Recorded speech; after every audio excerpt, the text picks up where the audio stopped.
Donald Courter is an American in Moscow. He's a journalist and a political analyst and an all-round rising star. As you saw the last time, he was on the mother of all talk shows. What a build-up, Donald. Don't let us down.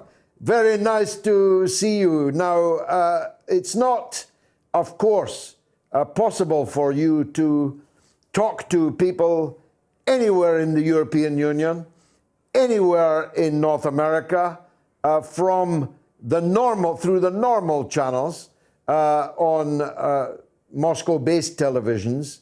But people are, all the evidence is, seeking out actively ways that they can listen to you and your colleagues.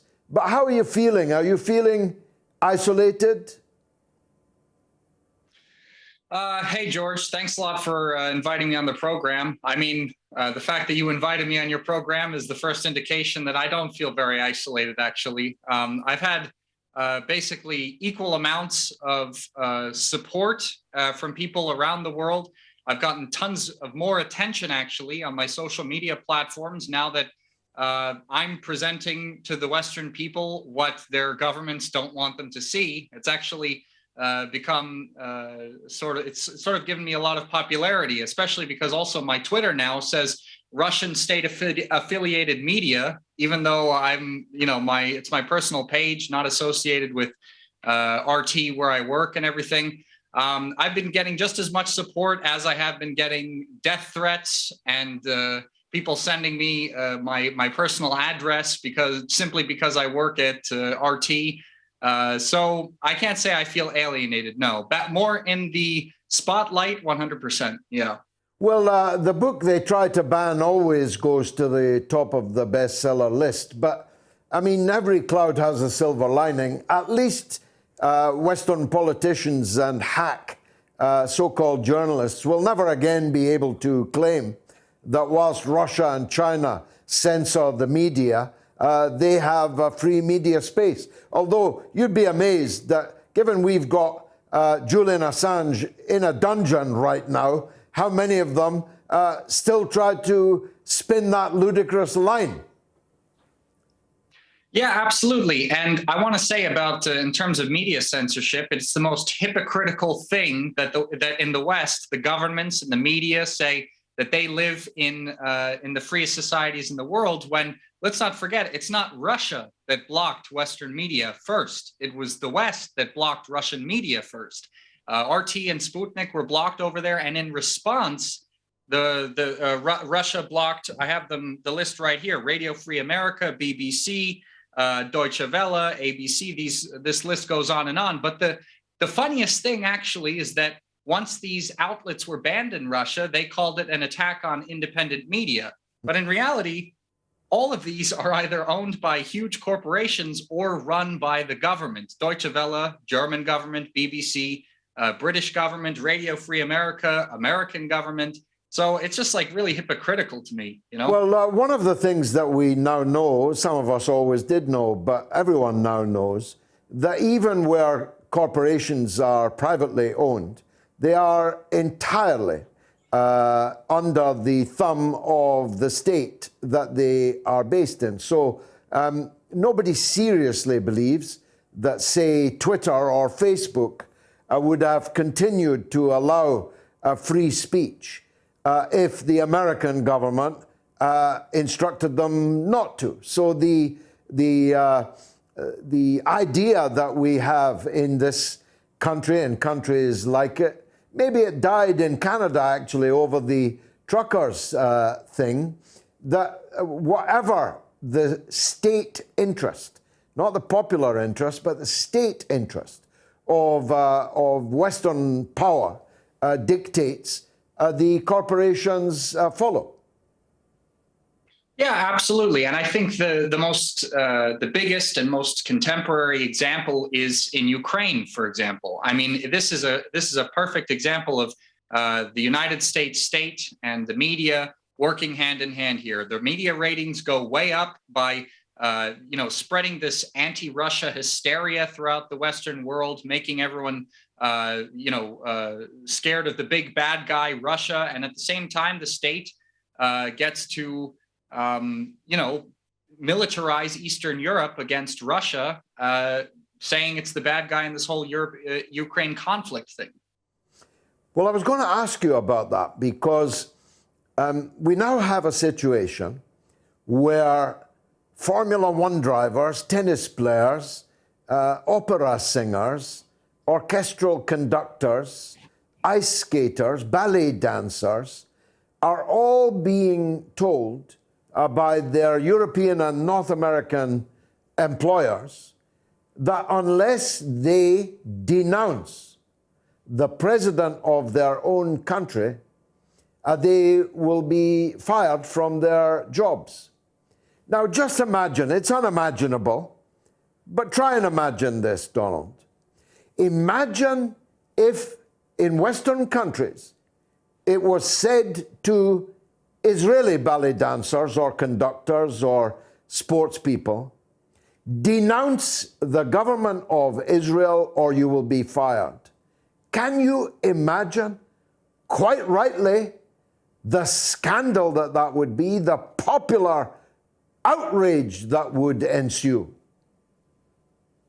Yeah, it's absolutely ludicrous to even think that could possibly happen. But just because it's happening against Russia right now, it's considered just normal in the Western world. And it's also silly because the U.S. government and European countries are saying that all these sanctions are against the Russian government. They're not against the Russian people. But this is exactly one example of this negatively affecting the Russian people, basically putting athletes and ballet dancers and everyone you noted there in a position where they have to betray their own country, basically, whether they agree with the government or not, but they have to basically publicly denounce their own government just to do what they love with their lives. I mean, not to mention the fact that the collapse of the ruble is not just hurting the Russian government, it's hurting all of Russia, and it's causing a rise in prices of all imported goods.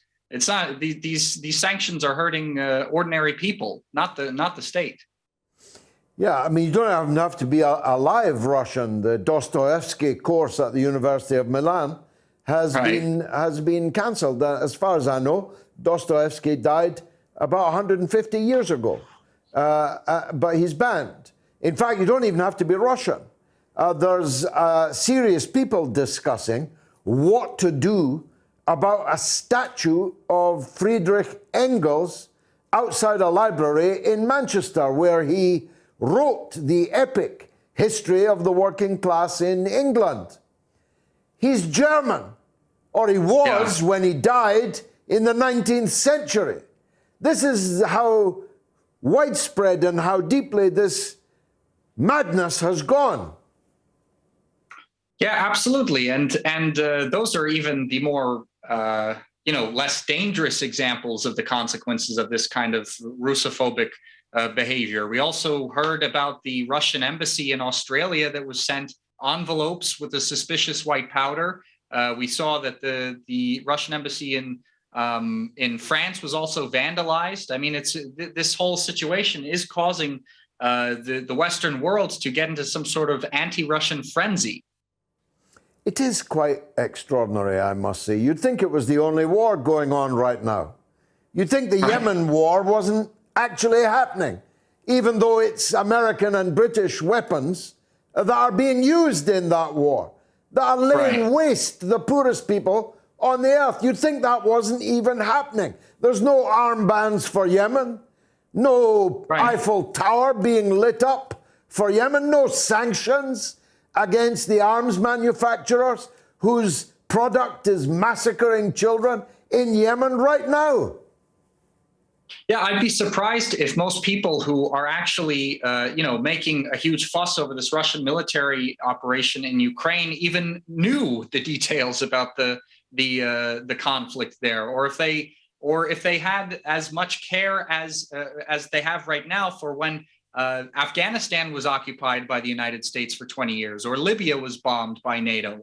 I mean, there's so much rhetoric that we see that we've seen in the Western media that goes to show the double standards. People saying, oh, this is the greatest tragedy that Europe has seen since World War II, just because this war is happening on European territory. But So yeah, you know, they forget about Yugoslavia. Belgrade, Right. Belgrade is a great European capital. Right. The They don't Yugoslav think it's real Serbian Europe. people are blonde and blue-eyed. They're European. They're even Christians. Yeah. Yeah, it's crazy, really.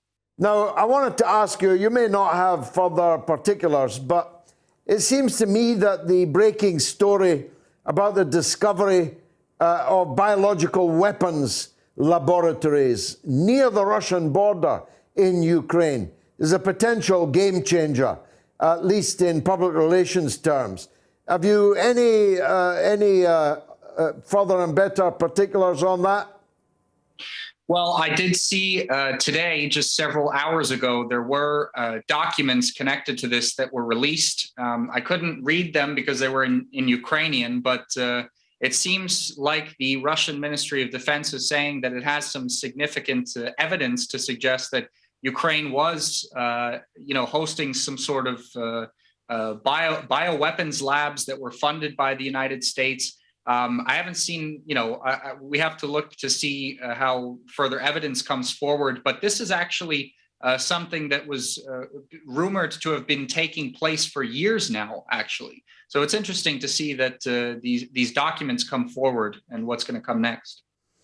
And what about Blinken's pronouncement just a few hours ago that the US will green light, a very interesting phrase, making obvious, if it wasn't before, that the US decides what NATO does, will greenlight NATO warplanes being sent into the theater of war. Yeah, I did see that. I saw Antony Blinken speaking with, if I'm not mistaken, Ukraine's foreign minister on the ground about that. And it's obviously very startling, and it's just another reason, in my opinion, for why these negotiations between Russia and Ukraine are taking so long.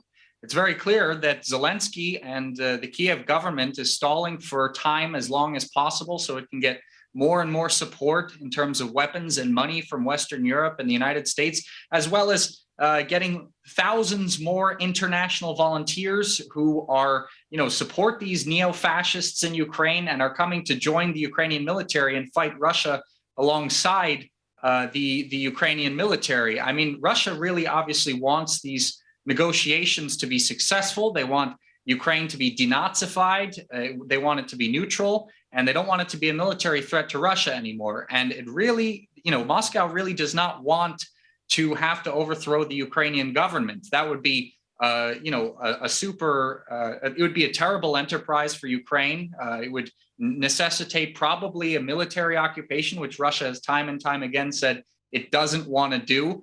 And the only way to guarantee that none of that is going to happen is if the Ukrainian government negotiates. But like we're seeing now, as these negotiations go at a snail's pace, Ukraine continues to get weapons and probably is going to get these planes from the West as these negotiations continue. And not much has actually been accomplished. I mean, the biggest thing that was accomplished, I think we could say, is that humanitarian corridors were agreed upon, and the most significant one was established out of Mariupol, which is the location where it's one of the most hotly contested areas between the neo-fascist militias in Ukraine and the Russian military.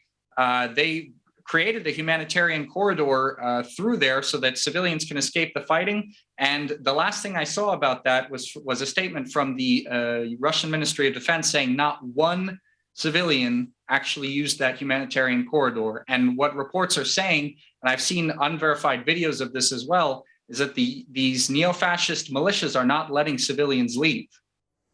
So how this go on then? This goes on and on? Sorry? So the fighting just goes on? Yeah, that's what it looks like. I mean, the fighting is going on and on. The delegations have only agreed on these humanitarian corridors, but it looks like in practice they're not panning out so well. Another thing that's important to mention is just a couple days ago, one of the it was confirmed that one of the members of the Ukrainian delegation negotiating with the Russian delegation was killed. Yeah. He was arrested by the Ukrainian Secret Service on suspicion that he was betraying his country, on suspicion. No trial, nothing. He was arrested by the secret police and killed. And this was just reports for a little while, but then the Ukrainian government confirmed it. They did, and I've seen the picture of his body, 2 bullets to the chest. Yeah.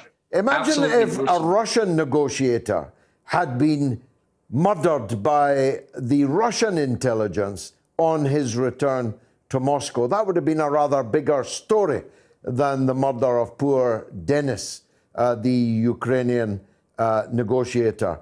Donald, thanks very much for joining us on the Mother of All talk shows.